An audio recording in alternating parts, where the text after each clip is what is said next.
Welcome to another Flex Wheelers podcast. Today, we have a collaboration with the Insurance Man podcast. I'm joined by my hosts, LaQuinton Jenkins and Greg Nagay, and we're bringing you an important conversation about diabetics with our special guest, nurse practitioner William Patton. William, could you just give us I know you did offline, but could you give us again just a 30,000 foot view on what you've been doing? So, like we talked about, kind of my background was been kind of ground level medicine my entire career.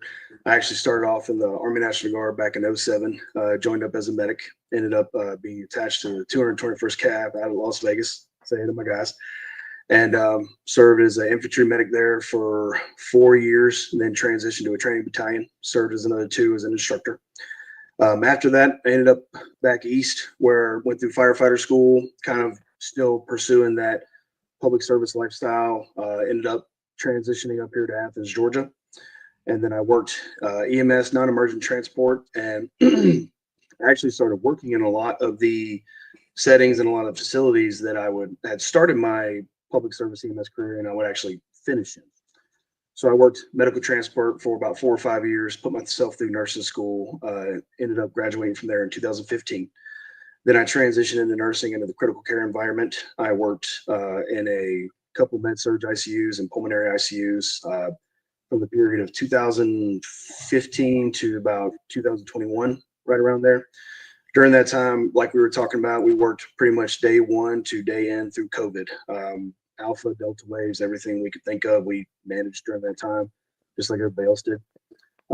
Last 2 years of that, I put myself through nurse practitioner school, ended up getting my acute care nurse practitioner. And after transitioning from the critical care field, I transitioned into the skilled nursing facility field, where we continue running their internal medicine program today. Wow. Wow. That's incredible, man. So, again, thank you for your unrepairable service to our country, but not only that, just to the day-to-day individuals. I mean, you seem like you need something to do. You seem like a horse that needs a purpose, man. I think if you ask my wife, she told me the same thing. I'm always busy. Awesome.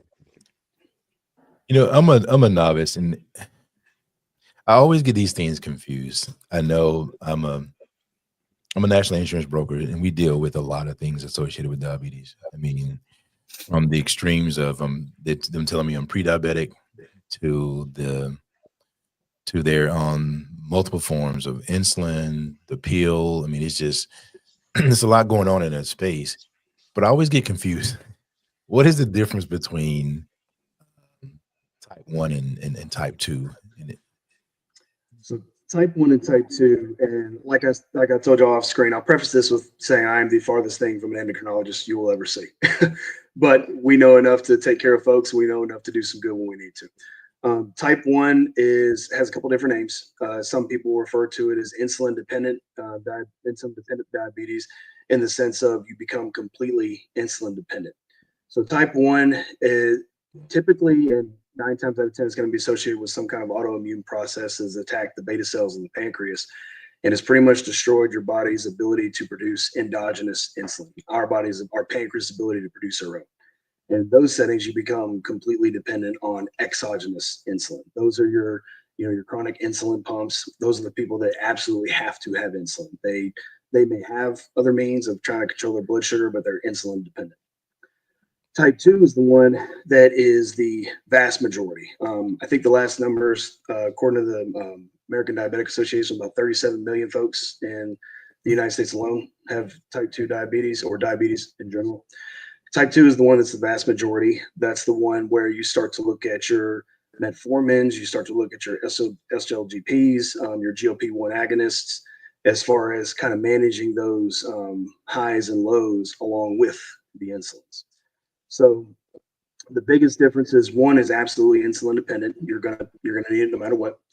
Type 2 is something that a lot of people can make a whole lot of headway and sometimes almost outright cure with lifestyle changes, mitigating diets as best as possible, and kind of controlling the overall picture. So just to be clear, 1, I have to stick myself The other, I can take a pill. Oh no. You still might have to stick yourself. But you're gonna have to. Two, you might be able to mitigate that a little bit. I got it. Got it.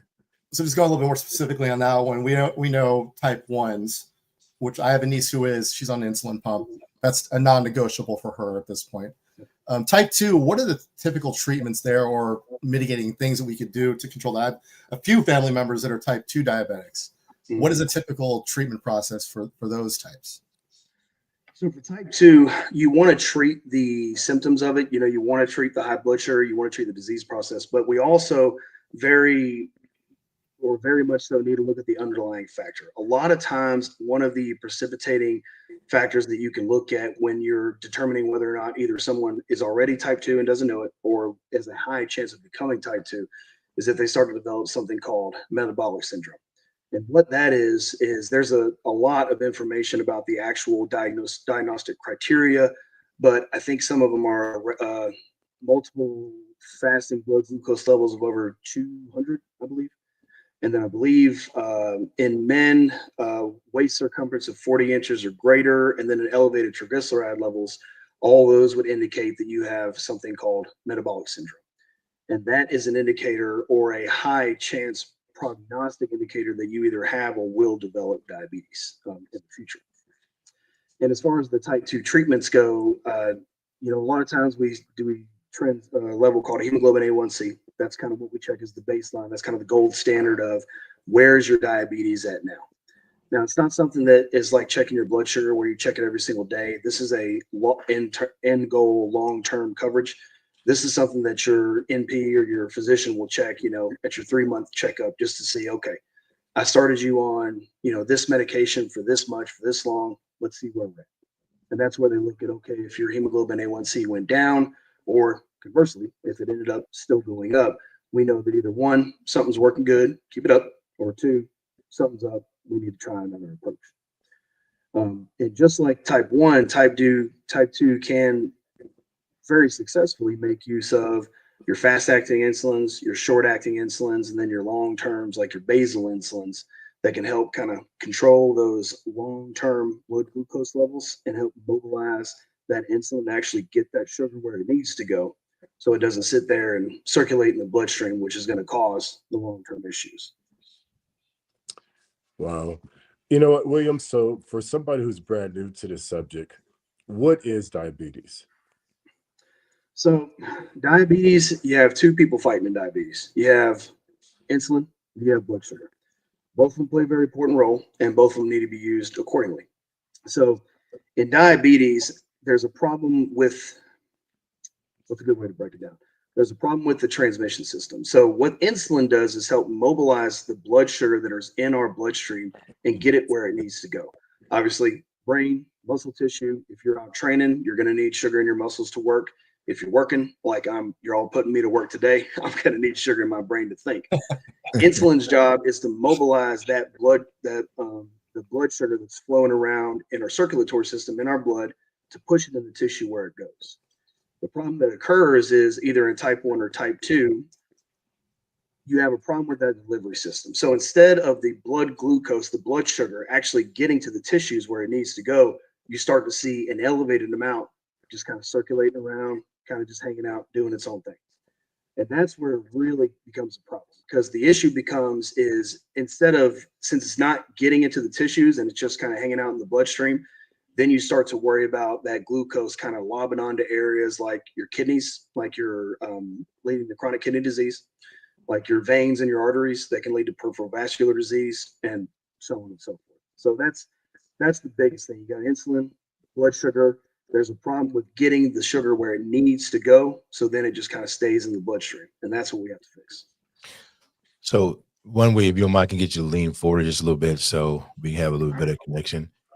You're giving great information. And I'm just trying to go back to food. Mm-hmm. I'm trying to understand, okay, so is it the food that we're eating that's causing this, I don't know, lack of a better way to put it, causing too much insulin to be released, requiring to work too hard, and it pushes out too much and it is not absorbed or it doesn't do its job? What is actually happening cause that the issue? Is it the food, or what's causing the issue with the insulin? Phenomenal question. It's not just the food. The food is definitely a factor. Let's say if you eat an 18-ounce steak or a cake, we'll put those two together. To process all the sugar that is in that cake, you're going to need a whole lot more insulin than you're going to need to process the proteins that are in that steak. So if you are a diabetic, either type 1 or type 2, you're going to need a whole lot of insulin backup in order to process that amount of cake. Now, that's a very, very kind of 30,000-foot view of how food can affect it. It's certainly not the only thing that does. But if you think of a wave beating up against a rock, and then you can compare that to pushing your pancreas and pushing your body to have to tolerate more and more insulin release, especially like, let's say if you're not necessarily controlling your diet the best you can. Lots of highly processed food, highly processed sugars, a lot of high fats, basically what everybody loves nowadays. You think of that and you're really putting the miles on your pancreas and its ability to produce that insulin. And then you can develop something called an insulin resistance, where the insulin's there, but your body's having a really tough time mobilizing it and getting it to do its job to get that sugar where it needs to go. So, and that kind of falls under the type 2. Type 1 is insulin dependent, and type 2 is kind of an acquired insulin resistance. It's doing its job, but not quite enough. We got to figure out what we can do to help it. Got it. And so taking that into account, looking at a few different people, types of the two different types, there are a few very well-known type 1 diabetics that are elite level athletes, right? Mm-hmm. So I'm thinking Olympian Gary Hall Jr., Mark Andrews, Jay Cutler, the football Jay Cutler, sorry, Flex, Chris Dudley, Brandon Morrow. In their cases, just maintaining their insulin levels exogenously, that's pretty much what they need to do. That's just not even, again, just to stay alive at this point, right? Yep. But for the average person, I mean, you're not going to find too many elite level athletes that are type 2 diabetics, I'm assuming, just based off of the basics that we know about it. Not often anyway, but active people, or is it going to be more sedentary people? And then what are we looking at as far as lifestyle factors? The sedentary lifestyle is definitely going to play a role. Is it possible that someone could be very, very fit, very, very active and still develop it? 100%. That kind of leads into, one of the things that I've tried to advocate most about diabetes is I definitely feel like it has, or it can develop somewhat of a negative stigma when it comes to how it develops. It's never just one thing. It's never, hey, you ate like crap, you sat on the couch, now you have diabetes. It's never just that. Don't get me wrong. A sedentary lifestyle, a poor dietary regimen that's high in processed sugars, high in processed foods, those are definitely going to be contributing factors. But you also look at age, race, gender. I think I said age already. All those things play a huge factor of it. Genetics also plays a huge factor. Some guys, unfortunately, they just draw the short straw. So it's definitely one of those things that you can certainly see someone at the higher level be a type 2 diabetic. But because type 2 diabetes is more reliant on contributing factors to develop type 2 diabetes, if you're living a very, very active lifestyle and you're an elite level athlete, chances are you're not going to fall into those trapments or those contributing factors that lead to that development. Does that make sense? Absolutely. Okay. So can you walk us through what happens in the body, what actually happens in the body when somebody's a diabetic? So go ahead. No, go ahead. So like I was saying, what's actually happening in the body is you're eating just like you're supposed to, doing everything you're supposed to, and the blood sugars levels rise in your blood, like they all do anytime we eat. Now, in a normal intact pancreas, somebody that's non-diabetic, the pancreas, the beta cells are going to release enough insulin to push those sugars that are now in your blood from eating to the tissues where they need to go, and that's going to drop your blood glucose, your blood sugar levels. Now, in diabetes, either whether type 1 or type 2, what happens is you eat just like everyone else does, your blood sugar rises, but your pancreas either completely doesn't have beta cells, type 1, or has beta cells, but has developed an insulin resistance, type 2. So now they don't have those delivery mechanisms to push that blood glucose into the tissues. So instead of actually getting the energy and getting all the tissue or Instead of the tissue getting the blood sugar it needs, it just stays in the bloodstream. And that's what I was saying earlier. That's where you start to see some end organ dysfunction, problems with the kidneys, problems with your vasculature, like your arteries and your veins, and so on and so forth. It just doesn't get where it needs to go is the biggest problem. You know, when we talk about high blood pressure, they talk about the way your body may feel in terms of being lightheaded and things of that nature. Is there a certain feeling that one can begin to experience as indicating that they are what they use called pre-diabetic? And for those who can be pre anything, if they issue you a medication, as far as insurance is concerned, you are that. You're right. You are that. So there's no such thing as a pre. They give you medication, you are. So is there anything that's going on in the body that that causes a certain feeling to say that, hey, you may be like a warning sign? Yeah, warning sign that you may be a diabetic. Because one of the issues we have in many of the minority communities is that don't go to the doctor. You know, I was at a symposium a few years ago, and it said that 80% of the African American men walking around on Earth have high blood pressure, and he said probably the other 20% just don't haven't gotten diagnosed. They want to admit it. So, you know, is there something that I should be aware of, maybe feeling in my body, to indicate I might have be a diabetic? Phenomenal question. So for diabetes, there's kind of a golden rule that we use, especially in the outpatient setting where you're not like getting blood work done every day like you do in the hospital. You look for the 3 P's. You look for polyphagia, polydipsia, and polyuria. Okay, the first one is I'm in the 5th grade. I'm in the 5th grade. So polydipsia. I'm drinking too much. I'm trying to think of a palatable way to display the pathophys behind polydipsia. Long story short, when your blood sugar rises for a long time, glucose in the bloodstream is a very, very large molecule, kind of like a protein. Now, wherever those molecules go, they create a gradient. With a gradient flows water. Just like creating a gradient downhill, water is going to flow with it. What will happen is after a long time of actually having elevated blood glucose, because just like you're saying, you're just kind of doing your own thing, you don't even realize it yet. What can happen is it can cause a little damage to the kidneys and cause it to leak some protein and to leak some glucose in your urine. And like I was just saying, wherever that glucose is going, water is going to follow. And a lot of folks will find themselves urinating all the time. So that's very interesting, because being, you know, I've dealt with every kind of condition you can relate to. I've had to deal with in the insurance, because at the end of the day, the doctors can't do you any good if you can't pay for it, right? And one of the things I often have heard, and you mentioned that, is too much protein in the, I think you said in the kidney, or too much protein in the urine. Protein leaking into the urine. Yep. So I've heard this mentioned many times before. So what test is being done to determine that? And is that an issue, saying it is a kidney issue in conjunction with it being a diabetic issue, or the diabetic issue causing the kidney issue? Good question. Like, what came first, chicken or egg? It can be, for sure. So elevated blood glucose levels, just like elevated blood pressure levels, can absolutely affect the kidneys. Typically, you'll see one of those occur and actually cause the kidney damage. The good news is, more times than not, as long as it's still relatively early and your kidneys haven't suffered a massive insult or anything like that, it is pretty reversible. So what they look for is, like I was saying, the polyuria, the peeing all the time. Since you're urinating all the time, you're actually increasing your thirst drive because you're dehydrating yourself from the elevated blood glucose levels. Then you're drinking all the time. So now you're drinking all the time, you're urinating all the time.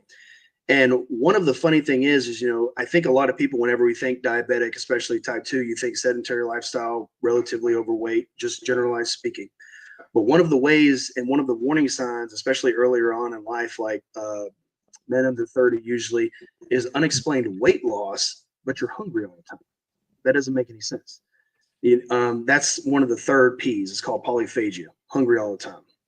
And what is happening is because the blood glucose is staying in the bloodstream and is not being mobilized to the muscle tissue, to your brain, your body is actually having to break down muscle tissue and fats in order to use those through a method of ketosis, just like we do whenever you talk about like ketoacidosis or guys on the keto diet.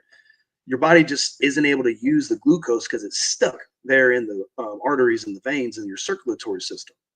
So your body's actually breaking down tissue to use for energy and leaving you in a catabolic state, and that's what's making you hungry. Go ahead, Quinn.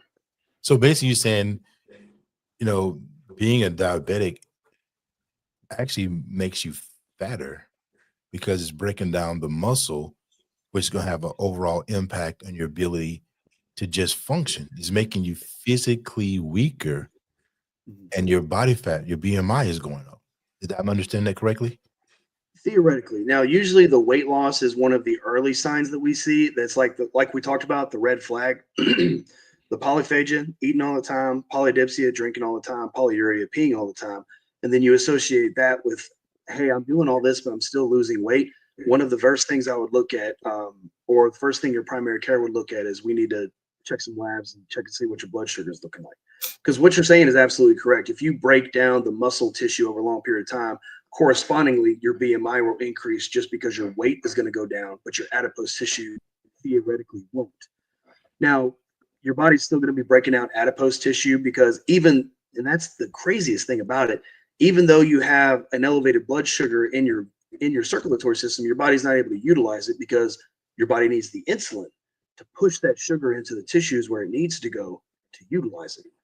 Now, if you have an insulin resistance, or if you're type 1 and don't have it, that's when you start to worry about elevated sugar in the veins and arteries. Instead of being in the tissue where we need it, your body becomes catabolic and breaks itself down to burn that energy that you need just to keep on going. That's when what you'll see, what you're talking about, where you see that corresponding weight loss, but your blood sugar is going up. So it's counterintuitive. Let me jump on that a little bit because a couple things piqued my interest as you're saying all that. I'm looking at kind of the smaller, bigger picture because I know there's some issues. I mean, you brought up things hanging around in your arteries. So are we talking atherosclerosis type of issues? And then what are some other complications outside of the cardiorespiratory system that can happen? Because you hear people with type 2 diabetes always, you hear about the horror stories about vision issues and then even loss of limb issues because of extremities not getting the circulation. So can you go over some of those? I like hitting people in the face with, this is, you don't do it just to be healthier and live longer. If you don't take care of this, you can have some serious issues. I usually take that route. So what can I hit people over the head with? You remember how they used to call hypertension the silent killer? And sometimes they still do because it does so much damage over a long period of time and you don't even realize it. Diabetes is the same way.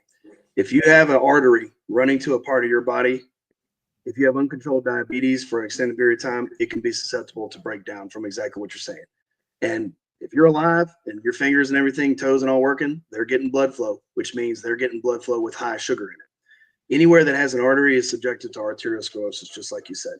Now, like what you were saying, when we think of arteriosclerosis in the cardiovascular system, you think of coronary artery disease, pulmonary artery disease in the pulmonary system.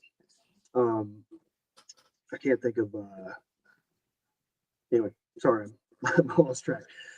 Peripheral arterial disease, peripheral vascular disease, hands and feet, anywhere that has an artery, if your blood sugar is elevated, it can start to deposit in plaques just like it can with like elevated lipids, high LDL cholesterol. Anywhere that has an artery is susceptible to damage. So that means diabetic nephropathy, diabetic kidney problems. So that's what it is. You got it. That's causing that nerve. Now, and again, to preface this, farthest thing from an endocrinologist you will ever find. But that is the kind of the 30,000 foot view. Even Dr. Hardy will be able to explain it a whole lot more intuitive than I will. But the long story short of it is, it's a problem with elevated blood glucose in the bloodstream. Bloodstream has to go everywhere. So if it's touching that blood, it could potentially have an issue, which is why it can lead to so many issues. That's why it can be the leading cause of peripheral vascular disease, diabetic nephropathy, like we talked about, diabetic uropathy, problems with your eyes, just about everything you can think of. So does it work with high blood pressure to create? Is that a part of what's participating in creating strokes? They can be, absolutely. And when you think about, and like I said, it's not just if you have diabetes, if you have hypertension, if you have hyperlipidemia, you're going to have a stroke. You know, it's never that simple. But those are all contributing factors. If I see somebody come in with those three, one of the first things I'm going to look at is, okay, what are we doing to make sure you don't? Especially when it comes to stuff like diabetes, hypercholesterol, what you look at is arteriosclerosis, just like Mr. Greg was referring, you know, or stenosis of the arteries and the veins where they get kind of tough. They don't have the elasticity that they used to.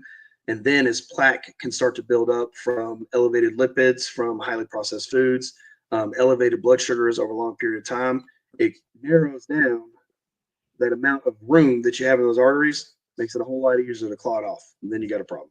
That's where you get your strokes, heart attacks, so on and so forth. So it sounds like there's a number of different ways that you can have this problem, you know, through eating, through just your genetic background, all that. What are some of the common medications that's prescribed for being a diabetic? So probably the most common is insulin, and it's not the first line for type 2. Usually type 2 is you'll look at like your metformins. They're pretty tried and true, pretty safe. Usually we see a relatively good response to this, especially if you catch it early on. But insulin is one that you're going to see in any and all types of diabetics, no matter what it is, 1.5, 2, whatever you can see, you're going to see insulin. Because if we remember, diabetes inherently is an issue with that insulin or insulin sensitivity. Either you don't have it or you don't have enough of it. So you'll see a lot of like you're referencing. I think you said niece with an insulin pump. Is that right? That was me. Yeah. Yeah. Mr. Greg was referencing his niece with an insulin pump. That's because she's type 1. She's always going to need insulin. Type 2 diabetics can also make use of insulin. Typically, we'll look at your stuff like your metformins, like your SGLT2 inhibitors first. Those are a little cheaper, a little easier. And at the end of the day, it is easier to take a pill than have a pump on or have to do injectable insulin. Very, very case dependent. Depending on what is going on and what all needs to be addressed at that particular point in time.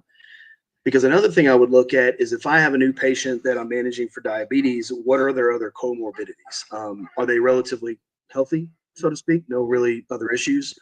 Or is this person a diabetic? Do they also have kidney disease, peripheral vascular disease, or heart disease, like coronary artery disease? Or do they have all three of those with diabetes?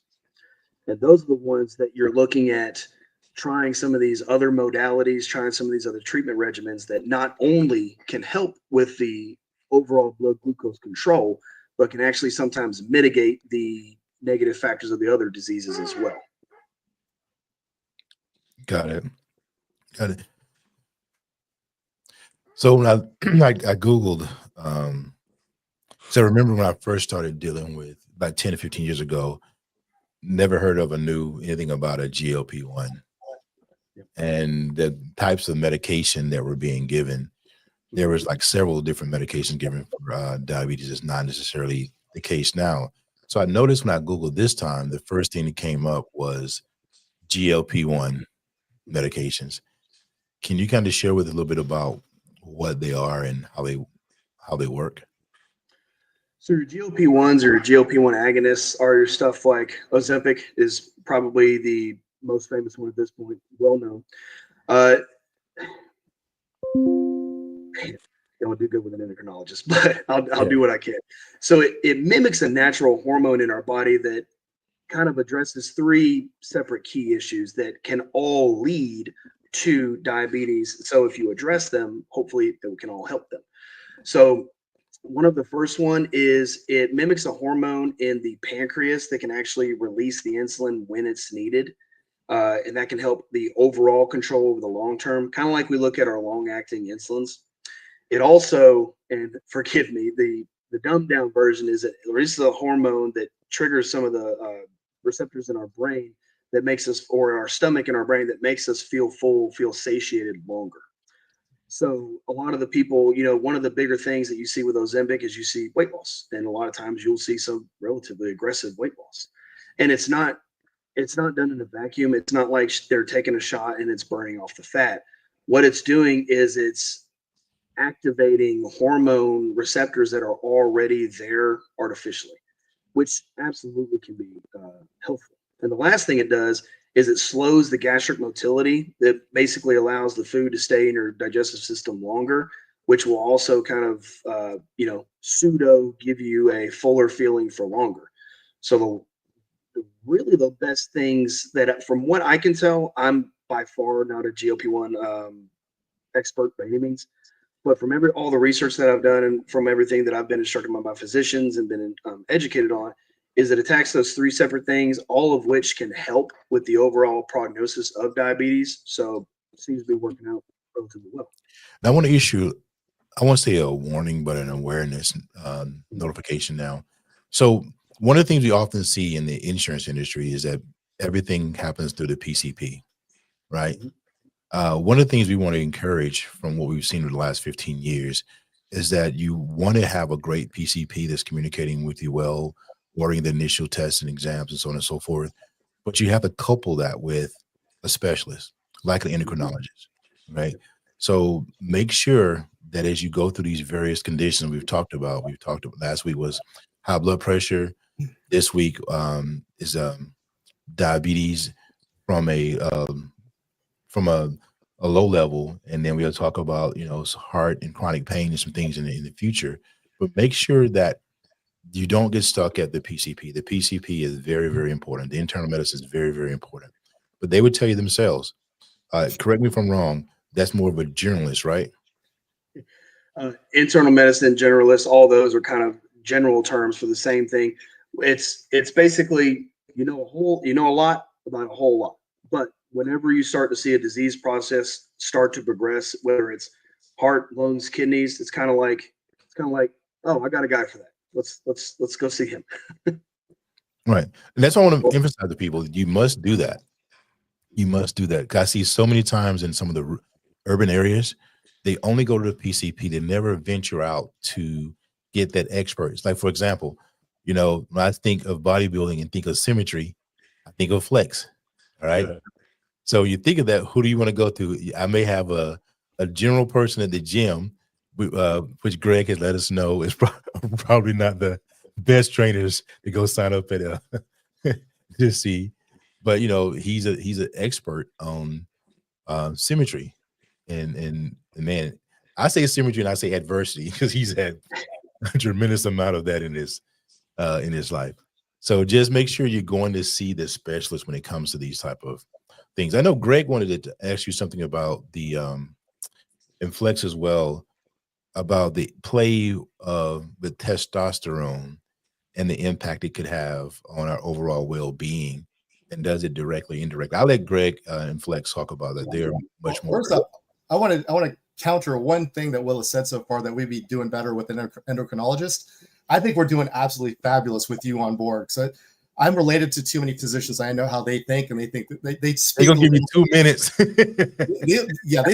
a little bit. They think they're one step below deities. So, and they speak over everyone's head. You're making everything very clear, very concise, and understandable at the same time. So I think we hit a home run with you versus getting an endocrinologist on. So I will just put that out there. Don't stop. Get Greg off here, man. I agree. But yeah, before Greg carries on, one thing I wanted to say about that: don't wait around in your PCP. The biggest thing that I would advocate for people nowadays is how information is now open up to everyone. Do your research, 100%. There's a couple places, the American Diabetic Association, the CDC has a National Diabetes Prevention Program. Like, those are some programs that, you don't have to wait around for your PCP to do this. Start pulling those strings early. Like, if the first sign that you think something may be going on, do your research. Any solid PCP is going to hear you out when you say, hey, this is what I'm looking at. And, there's no downside to it. So sorry to cut you off. I just wanted to piggyback on what you were saying. Like what you're saying about the PCPs, they're good at what they do, but we got these other specialty groups for a reason. Do your research, get out there, and if you're in the gym every day attacking the weights, go attack your disease the same way. Greg, before we start on the testosterone, I just want to kind of ask a question for you, LaQuinton, and for you, Mr. Patton.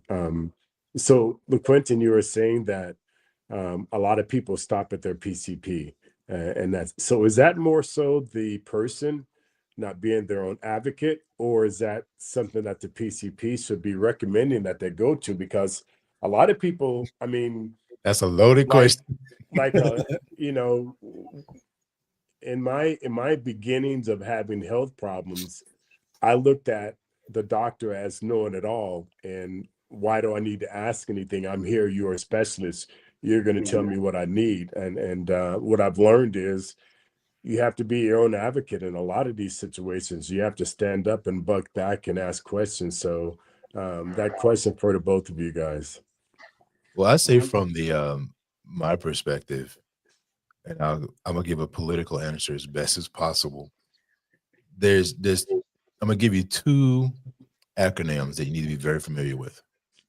One is called an HMO, Hmm. one is called a PPO. Okay. I'm not gonna go into the details of how I'm gonna tell you the basics of it. And this is a PPO. On a PPO, you're not required to see your PCP in order to go to a specialist.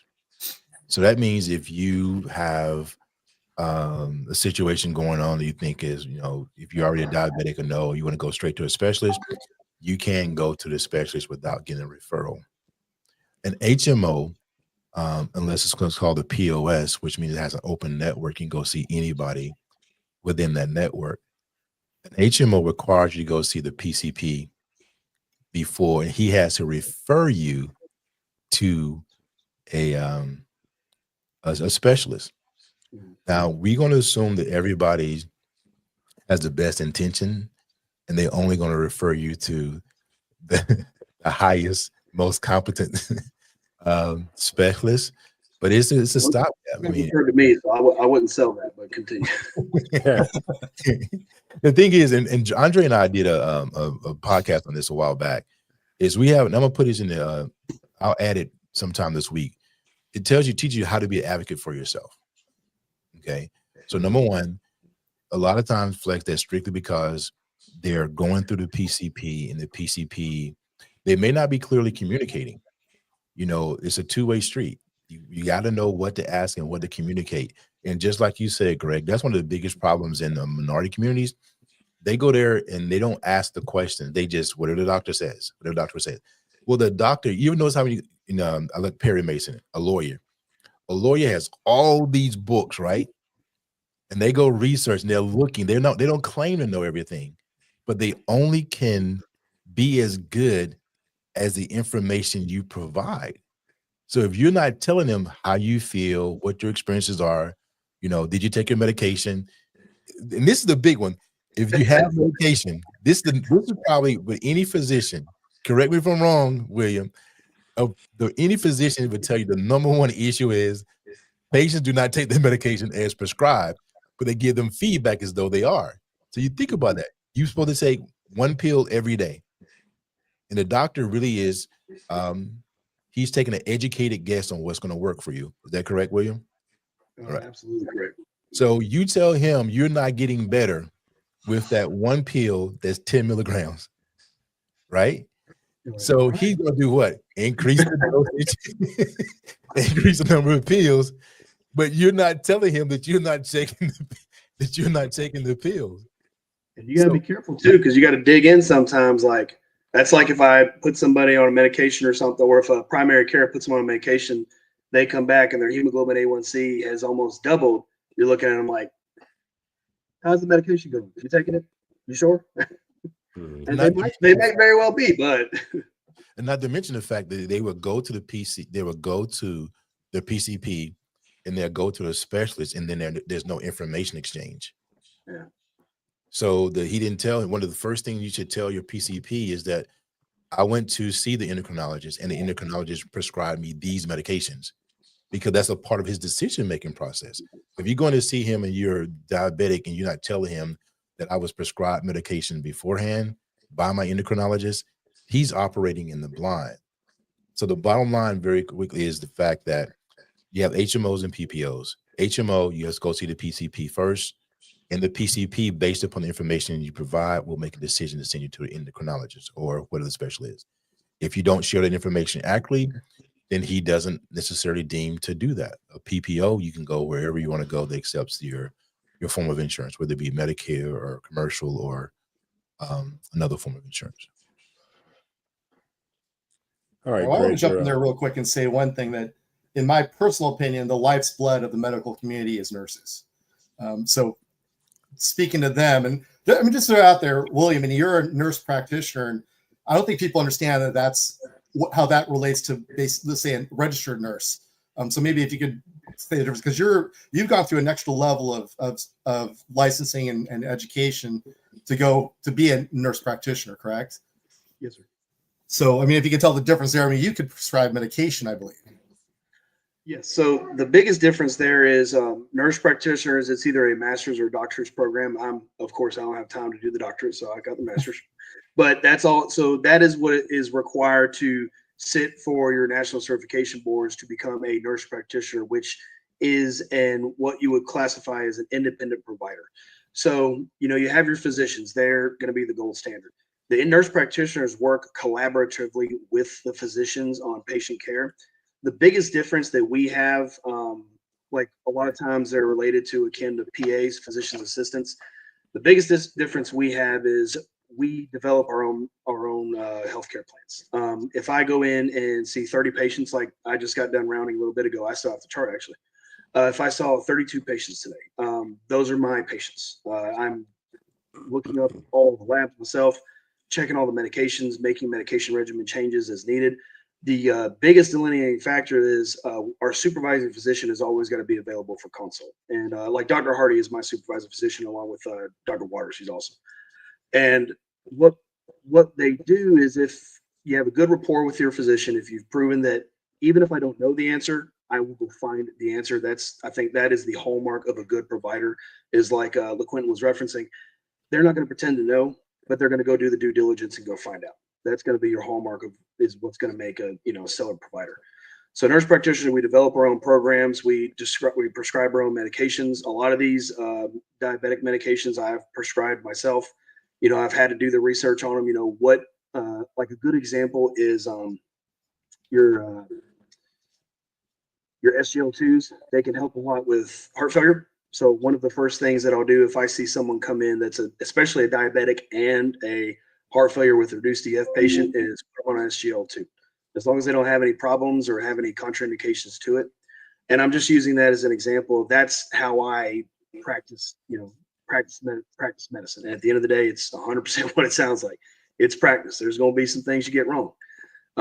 Another interesting thing, like I see a lot of patients come in on high doses of metformin that was good for them when they were out and about in the regular world. But let's say you just had a bad bout of pneumonia, or let's say you had a huge hip fracture or a femur fracture.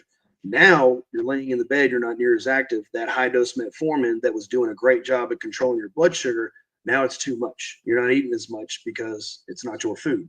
You're not getting out of bed as much because, the broken hip really kind of inhibits that sometimes. Right. And there's plenty of times that I have to start chopping into those medications, at least for the short term, to make sure it doesn't bottom your sugar out. So that's the biggest delineating factor. We definitely are still at the bedside. I work hand in hand with nurses every day, and I'm a little partial to them for sure. Like, world wouldn't run without them. I've worked with a whole lot of physicians, and I've nothing but good things to say about them. And I've worked with a whole lot of nurses in the same way. Well, actually, now I'm changing the subject I wanted to go on to, because you mentioned something. Metformin is making its way into the fitness world very heavily, especially on the anti-aging TRT side of things in those clinics. But even on the black market, and Flex, if you've seen this, but there's. I'm just kidding. I'm saying this. What's the black market effect in sports? Give me a break. Can you go over what metformin is, how the mechanism behind it, what it's supposed to be used for, and I don't know if you want to go into if you've heard anything about what some people are not recreationally but performance-wise using it for also. I can't attest to metformin being used as part of like a PED, performance enhancing drug profile. I've heard of things in the past like fast-acting insulin being used, like if you're gonna have a big post-workout shake, trying to, just like we talked about, the role of insulin is to push sugar into the tissues. Where sugar goes, water goes. Where water goes, protein goes. So I've heard about those cases. I can't attest to the efficacy of that or anything like that. Obviously, there's no peer-based article that I know of that's going to address that.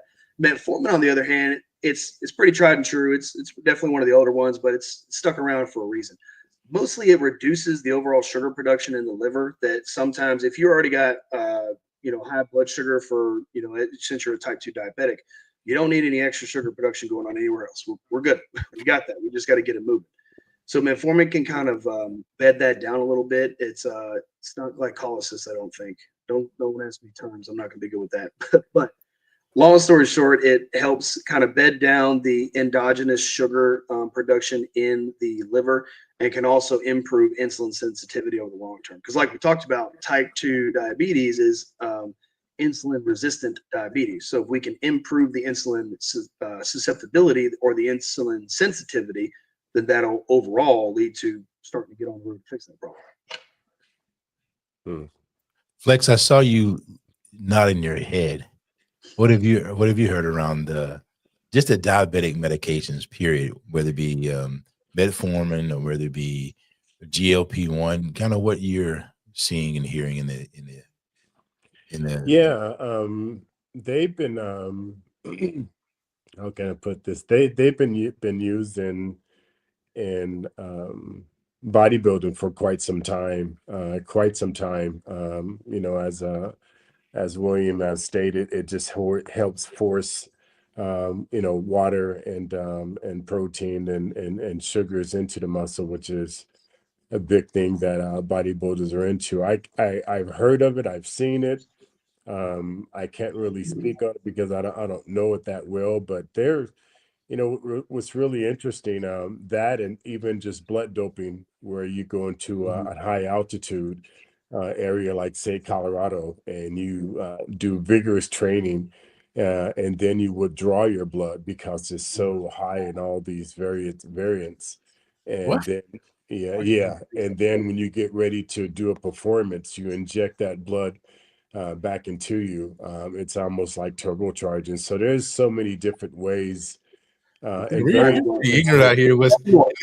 This is in bodybuilding. They do it. So help you understand. They are going to train at a high altitude, vigorously, withdraw their blood. First of all, what's happening at that high level because of that altitude that going to help you at a lower altitude, and you're injecting that blood back into you? I have never heard of such a thing. That was a Greg LeMond, Lance Armstrong special right there. That's what they were. Yeah. So I can't. I mean, maybe Greg or William can speak on it more educational, but on layman terms, if you ever been in high altitude, you can't do anything. Your cardiovascular is weak. You're gas out really fast. So people from those areas that live in those areas, whenever they come down to a normal or below sea altitude, it's like, they're like superhuman. So that's something that's done for pretty sure Phil Heath did that. Who's He that? trained, I think he lived, I'm pretty sure Phil Heath lived in like Colorado, one of those areas, because I remember watching a ton of his videos, and he would mention how coming down to Vegas, that training and breathing would be easy down there. And long story short, and Greg would probably could attest to this maybe even a little more than I could, but training at a higher altitude basically forces your body to learn how to deal with low oxygen levels, and it increases your erythropoietin. It increases basically the oxygen utilization of your blood. So when you come down to a normal oxygen level, your body's basically like, what am I going to do with all this extra oxygen? And it slams. Yeah, that's the theory. And then what they're really doing is they're injecting EPO. Yeah. EPO. Well, first of all, whatever it does, it's not helping the Denver Broncos that much. So well, you still got to have skill. Yeah, you still got to have skill. You still definitely got to have skill. But Greg, if you wanted to move on to the testosterone portion. Well, I just want to get his takes. I know we spoke about it earlier, that I've been reading some journals on this to prepare for today. But I know just recently in the Journal of Cardiovascular Transitional Research, they did a meta study. Lorigo did a meta study over 5-6 years of TRT and its effects on these things. And I mean, he came to the conclusion that it reduces mortality rates with men with type 2 diabetes. So I don't know if that could be the next step into going into things, because he took, is this a chicken or egg approach? Did they develop type 2 diabetes? Because we can't really call it adult onset anymore, because we're getting kids in their teens or preteens that are getting diagnosed with type 2 diabetes. But he found it reduced mortality rates over a 5-year span that he saw. Cholesterol, glucose levels were lower. So I don't know if that's something that may be one of the next evolutions of treatment for it. I wouldn't be surprised. I mean, it makes sense. If I were to see someone that was on TRT and had a drop in fasting blood glucose, cholesterol, my thought process would be probably they gained more muscle and probably lost some fat, if I had to guess. And this might be a gross oversimplification. Obviously, I'm nowhere near the researcher level for a reason. I don't have time to do research. You don't have so much time. That's my knee-jerk reaction. Like, of course, if like we talked, circle back around, what was one of the number one predictors of diabetes was metabolic syndrome. Theoretically, TRT could help address some of the issues that lead to metabolic syndrome, therefore solving that in diabetes. And I could definitely see how that would lower mortality in relation to the diabetes, without going into the risks associated with HRT and everything else. I could definitely see how he was able to correlate, hey, HRT was able to positively impact these parts. Right. I mean, just to clarify, not say already, you not say causation or anything along those lines, just correlation of. Absolutely. What are some of the biggest myths about diabetics that you wish people would stop believing? Oh, good question. Probably that it's their fault.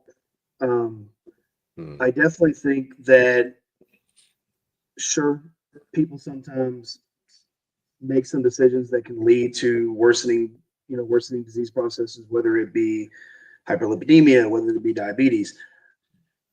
But like I was mentioning earlier, I don't like the fact that it has such a negative connotation on it, in the sense of, hey, you did something wrong, you didn't take care of yourself, now you're diabetic.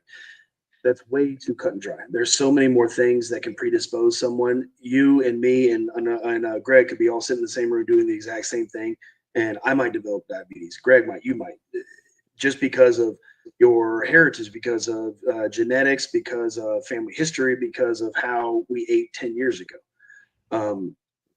So I think if maybe we were able to kind of dispel that negative kind of connotation to it, and I think they're getting better. I do think it's getting better. But I think if we just put that away, like, it doesn't matter what happened. And if a patient comes to me, no matter what's going on, it doesn't matter what happened. Whether or not you did something you shouldn't have, whether or not it's your fault, their fault, your folks' fault for the bad genes, none of that matters. All that matters is, hey, this is what we got going on. Let's fix it. Well, if you can jump that. Oh, sorry. So do you feel that a lot of your patients actually are carrying a weight of embarrassment, or because, like, in my ignorance, right, my lack of knowledge, what I see a biggest myth is just you're just a couch potato and you just been eating garbage all your life. Where now I fully understand it can be just a genetic predisposition, or just from your family tree. Maybe it didn't hit that lineage, but it hit the next. So do you see a lot of the patients come in feeling kind of depressed, or feeling like it's something that they did? Not in direct relation to the diabetes, but I do see on rare occasions. There's been a couple times that I might have somebody come in and they went through the hospital, went through all the work, and they planned on doing a diabetic workup, but one thing led to another, nothing happened. They come to me, I kind of complete that cycle, and they have a hemoglobin A1C of 7.2, which would, now you're diabetic. And then I come to them and tell them, and for me, like I said, I'm trying to remove the stigma, so it really isn't a life-changing conversation for me. And then I see somebody get really upset about it, and that one kind of surprised me. It takes a lot to surprise me. And I kind of explained to him, I was like, hey, this isn't a death sentence. This is just something that happens. Here's what I think we need to do. Here's what we can do to keep it under control. It was kind of a wake-up call for me, actually. I don't think I necessarily ever gave it that much thought, really, because it was so prevalent in our patient population. Probably easily 6 to 7 out of 10 I see will either be pre-diabetic or diabetic, or have some kind of diabetic management ongoing. Just because it's very, very easy to develop that whenever there's chronic illness involved as well. And remember, my patient population are going to be some of the sickest, coming straight out of the hospital, coming right to me. So that's why I would see a disproportionately large amount on some kind of diabetic regimen. But I never really got the chance to see that except a handful of times. But when I did, I saw how it affected him, and I saw, there was probably some embarrassment there. There was certainly shock, and shock derived from what was clearly a negative connotation to be labeled a diabetic. And that's what was kind of like, that's kind of what had me thinking and really kind of keyed me into, okay, well, yeah, I never really thought about that, but you're right. This might, somebody might feel bad about this. To me, it's just another problem to treat. Greg and I were doing some research the other day. Believe it or not, guys, we do research our topics Clearly, yeah. along with our life experiences. And my question is around to whatever is considered to be normal. Is it possible for someone that's a diabetic to live what we call a normal life? Because as he and I were going through the process, it said that, depending on his type 1 to type 2, I mean, you can be cutting in 10 to 13 years off of your life. On the type 1, I think it said it was 4 to 10, 4 to 13 years, can cause a difference in lifespan. So we just say on average between the two of them, let's just say you're going to live at least 5 to 7 years less, shorter lifespan than if you were not a diabetic. So is it possible, or are there things going on in your body that says if you're a diabetic, these things are not going to function well over a period of time and your life is going to be shorter because they're going to wear out?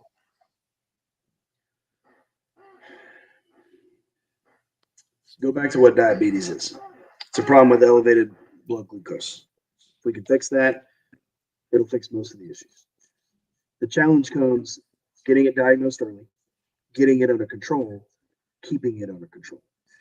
The mortality factor when it comes to diabetes, as far as like how it impacts overall mortality, I would have to actually look into the studies to see, hey, what was the cause of death on each individual thing? Yeah, Because for all we, comorbidity. yeah, like a chronic morbidity increasing. Because the thing is you definitely will see a correlation between the two, but like Greg was mentioning earlier, that doesn't necessarily mean a causality relationship between the two. Got it. Understand. No, people can absolutely live normal lives. Just keep blood sugar under control. And obviously that's a very ground level grunt way to respond to it, but hey man, keep blood sugar under control. And if you have, that's what I was saying, the biggest thing, the biggest advocate you can be for yourself is if you're a diabetic, you attack that just the way you attack any other problem, just the way that we did in the service, the way that we do in the healthcare field. You learn that thing inside and out. You learn how it works, what makes it work, what makes it not work. You learn everything you can about it, and then you start picking apart anything anybody says on how to fix this. If you can pick it apart, clearly that's not the best way to do it. So learn it. I had a question for Greg and for Flex, particularly Flex, because we gonna start an early celebration for them. We have a man that this is his birthday month. We'll send you his cash out. You guys want to share. Flex 60. He turned 60 years old. Flex 60. And Flex, as you look at going into 60, and one of the things that you and Greg have continued to tell me is that you can, I won't say over-exercise, but it doesn't take a tremendous amount of exercise to really get things. I'll say in control. Now, quite naturally, if you've done like I have and gained more weight than you should have over the last 10 years of your life, it's going to take some excessive work to get your body back down. But have you given any thought? I know you have, to the types of exercises and some of the things that people can do to kind of manage their overall health that will in turn help with the high blood pressure, help with the diabetes. If there was say there was 3 exercises you had to give and 3 foods areas that you would concentrate on, what would it be for someone that's maturing into their 60s? Well, my answer to that would be very different than a healthy person, because I have so many different health problems that I'm dealing with, and I take a very old medication that's called warfarin, which enables me to eat certain foods because of the vitamin K in that. So, but as far as exercise, I'm going to still a saying that a good friend of mine, Stan Efferding, says, just get up and do a brisk 10-minute walk after each time that you eat helps digest those foods, because a lot of that starts with just the ability to be able to digest those foods. And again, my uh, the other three exercises, I have a um, a distorted vision on what exercising is, because I come from such a high volume, extraordinary high intensity of training. So, anything I do now, I almost cringe on, because it's like nothing. So I'm very imbalanced on that. And what I'm learning to do is the ability to tone back and saying, getting in there and just getting moving. So I don't I don't work out anymore, and that's one thing I've had to tell myself. You don't work out anymore, you exercise. That's a big difference. Working out is in my ignorance, going in there, getting it in, leaving everything on the floor and walking out, Interesting. just destroyed. Exercising is anything. Exercising could be me going in my backyard and going swimming in the pool, which is one of the number one exercises that you can do for the body. So, I'm still learning into my 60s, because I come from, I guess you can say, such a high, pyramid of a mountain that I was on. So, it's embarrassing, a lot of the things that I do now, but I constantly have to tell myself, you're not that guy anymore. Mentally, you might feel it and you might see it, but you're not that guy anymore. As far as eating, that's another thing that I'm actually diving into now, because I have a problem with digesting food. Sometimes it just sits in my stomach. Other times I have diarrhea. So diving into, is some of the foods that I ate when I was younger and competing, I'm having a lower tolerance to those now. So that's a question that's going to have to be answered after I do a few more tests. Got it. Got it. And what are your thoughts, Greg?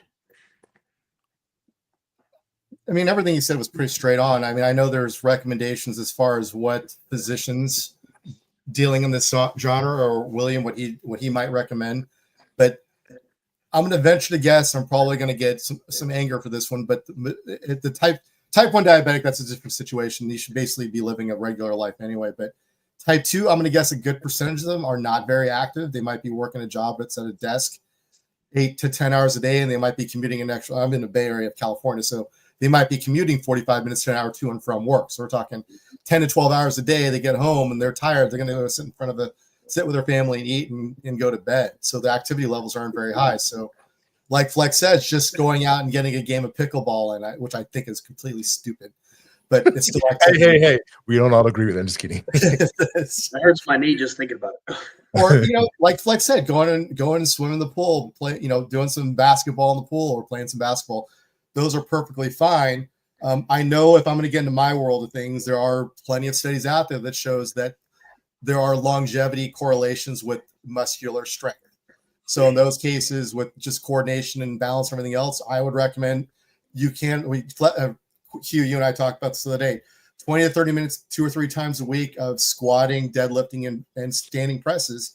There you go, William. Military presses will get the job done. You don't need to go have, what Flex used to go through during his competing days, or what he's going to make me do in a couple of months when I get ready for my next show. That's not real.